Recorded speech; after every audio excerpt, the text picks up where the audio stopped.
চলতে ফিরতে উঠতে বসতে খাইতে লইতে সব জায়গায় সব সময় আল্লাহর নামে চলবেন, আল্লাহর নামে রাস্তা চলবেন, আল্লাহর নামে সব কিছু করবেন।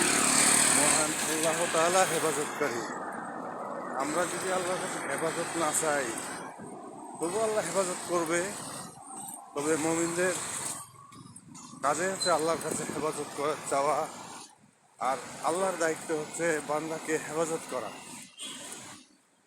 প্রথমেই মহান আল্লাহর কাছে শুকরিয়া আদায় করা, আল্লাহর ইবাদত করা, আল্লাহর নিয়ামত ভক্ষণ করা, আল্লাহর দরবারে শুকরিয়া আদায় করা।